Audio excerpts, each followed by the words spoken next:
Hello friend, A to Z academy पे आपका फिर से बहुत बहुत स्वागत है। गाइस, आज हम फटाफट से देख लेते हैं कि एसईओ का 10 essential tips on page, of page, technical, ये तीनों चीज मिला के 10 ऐसी इसेंशियल टिप्स है जो आप स्टार्टिंग पे आपको काम करना है। बहुत ही बेसिक सा चीज है, बिगिनियर के लिए ये है। अगर आप सोच रहे हो कि आप एडवांस लेवल पे चले गए हो, फिर भी ये वीडियो आप देखो, क्योंकि इस वीडियो में मैं सारा जो चीजें हैं 10 जो इसेंशियल चीज जो आपको करना ही करना है एसईओ में, वो आपको बताऊंगा। बहुत ही हेल्पफुल टिप्स है गाइस। चलिए फटाफट से देख लेते हैं क्या क्या है।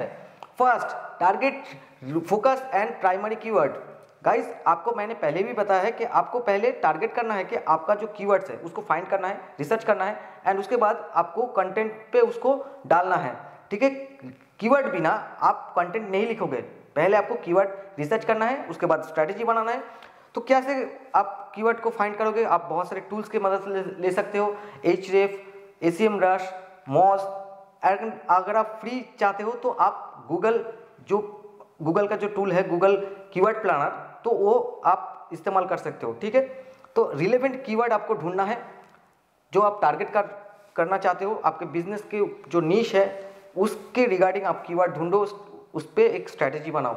Focus and primary keyword, and उसके साथ साथ आप थोड़ा बहुत लॉन्ग टेल कीवर्ड भी ले सकते हो, मतलब मोर स्पेसिफिक होगा। लॉन्ग टेल कीवर्ड का मतलब है मोर स्पेसिफिक। ठीक है, तो कीवर्ड आप relevant, targeted keyword, focus keyword, primary keyword, long tail keyword, ये ले लो।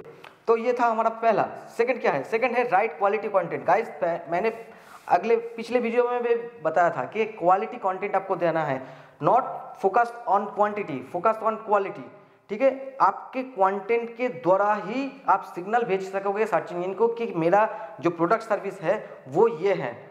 ठीक है, तो कीवर्ड से आप कंटेंट लिखने में आपका वो आसानी होगा, एंड वो सर्च टर्म है।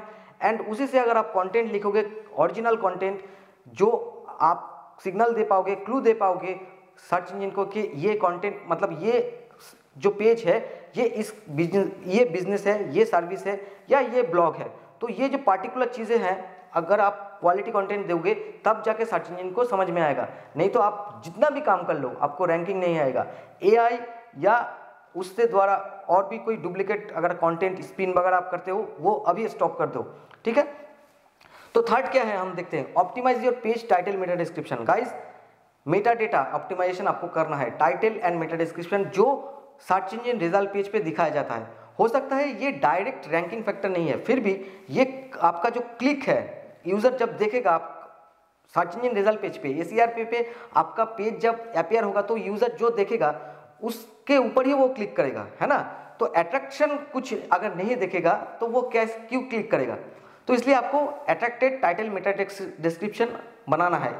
यही ऑप्टिमाइजेशन है। तो कैसे बनाओगे? तो एक काम करना, मैं एक टिप्स दे देता हूँ। कीवर्ड तो रहेगा टाइटल पे भी, एंड मेटा डिस्क्रिप्शन पे कीवर्ड रहेगा जो आपका फोकस कीवर्ड है, जो टारगेटेड कीवर्ड है।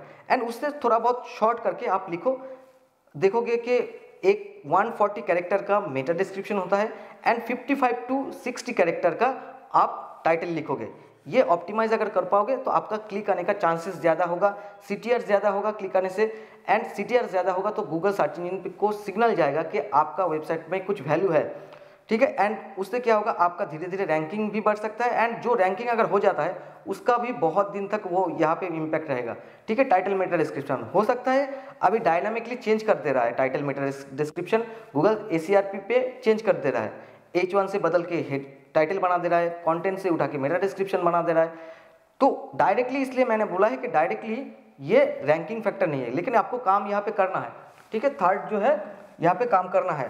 तो फोर्थ क्या है? फोर्थ है यूज शॉर्ट डिस्क्रिप्टिव यूआरएल्स। इसका मतलब क्या है? आपका यूआरएल में कुछ डिस्क्राइब रहेगा।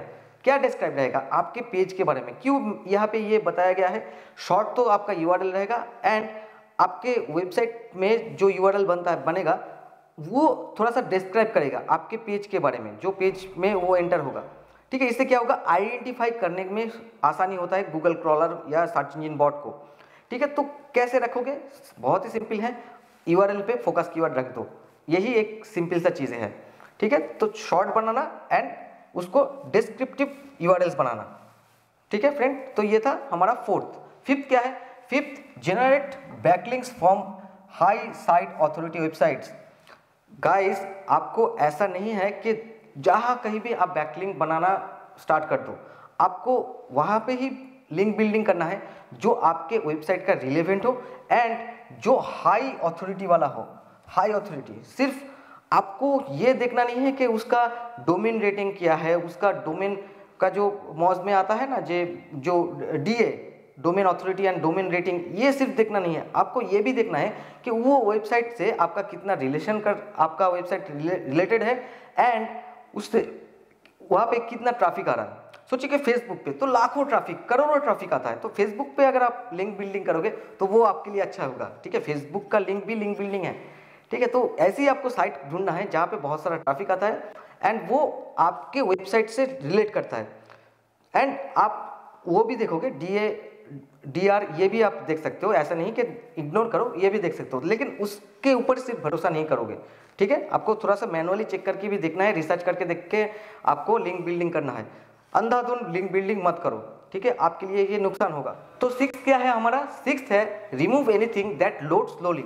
गाइस अगर आपके वेबसाइट में ऐसा कुछ चीजें हैं जो आपके वेबसाइट लोड करने में वो दिक्कत आ रहा है, वो स्लो लोड हो रहा है, तो आपको उसको रिमूव करना है। ज्यादातर जावास्क्रिप्ट एंड जो CSS रहता है, अनयूज्ड CSS, अनयूज्ड जावास्क्रिप्ट जो है उसको आप रिमूव आपको करना होगा, क्योंकि अभी ये एक डायरेक्ट रैंकिंग फैक्टर आप कह लो हो सकता है। सर्च इंजन रिजल्ट पेज पे अगर आपका रैंकिंग जो है उस पर वो इफेक्ट करेगा अगर आपका पेज धीरे लोड हो रहा है। ठीक है, तो आपको क्या करना है?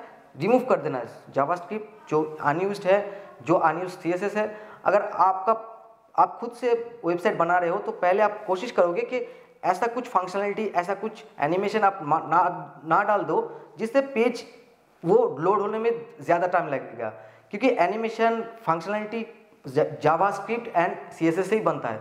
तो आप सिर्फ सिंपल रखो, टेक्स्ट रखो, इमेज रखो एंड थोड़ा बहुत आप बैकग्राउंड चेंज कर सकते हो, सिंपल पेजेस बनाओ। उससे क्या होगा? यूजेबिलिटी बढ़ेगा, यूजर इंटरफेस जो है UI है वो अच्छा रहेगा, यूजर एक्सपीरियंस अच्छा बनेगा, मोबाइल पे दिखने में भी अच्छा लगेगा एंड आपका जो लोडिंग स्पीड है वो भी अच्छा रहेगा। तो लोडिंग स्पीड 2.5 के ऊपर नहीं जाना चाहिए।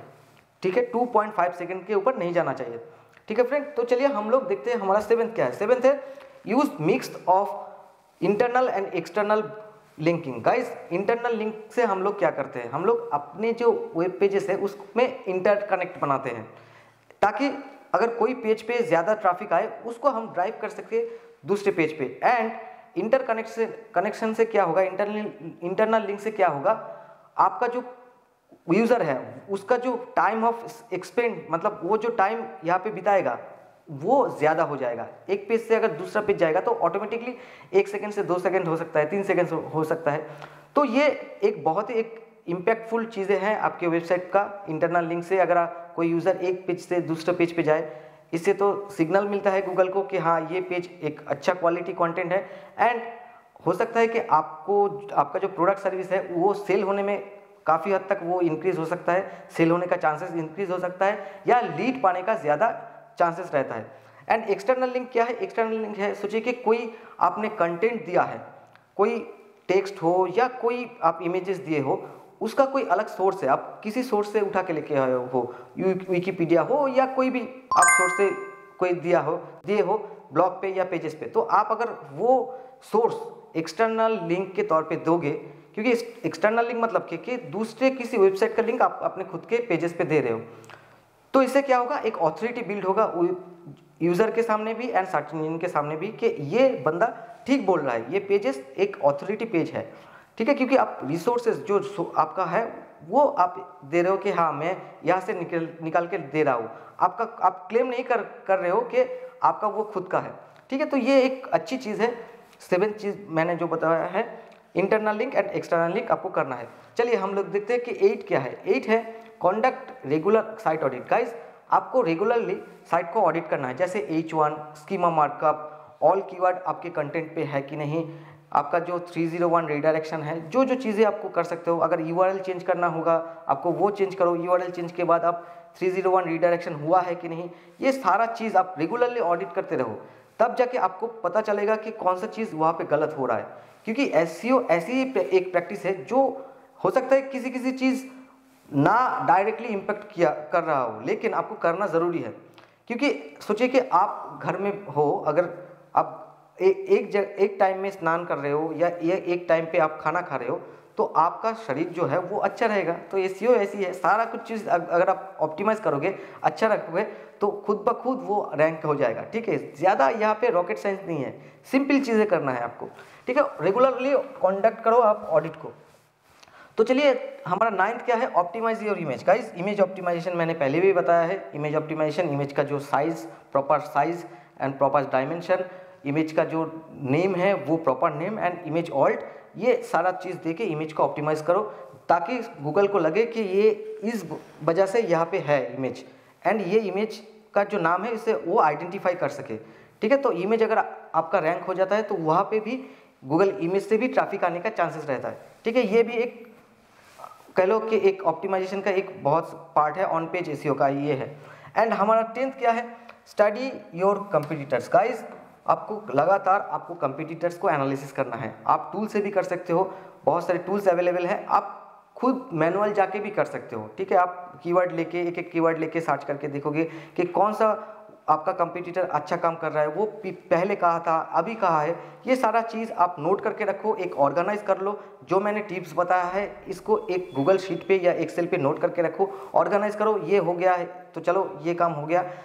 तो इस वजह से क्या होगा, आपका जो एसईओ का जो प्रैक्टिस है वो बेहतर बनेगा। जितना आप बेहतर प्रैक्टिस करोगे, जितना बेहतर आप एफर्ट दे पाओगे, उतना ही चांसेस होगा आपका रैंकिंग होने में। ठीक है, ज़्यादा बैकलिंक करने से या ज़्यादा शेयर करने से आपका रैंकिंग नहीं हो जाएगा। ठीक है, ये सारा जो मैंने टिप्स बताया है, ये इनिशियल स्टेज पे अगर आप ले पाओगे तो ज़रूर आप बेहतर कर पाओगे। ठीक है गाइस, तो ये वीडियो से अगर आपका कोई डाउट है कमेंट करके ज़रूर पूछो एंड प्रैक्टिस करते रहो। ऐसे ही informative and SEO digital marketing video देखने के लिए हमारे चैनल को सब्सक्राइब कर लो। टिल देन खुश रहो, जय हिंद।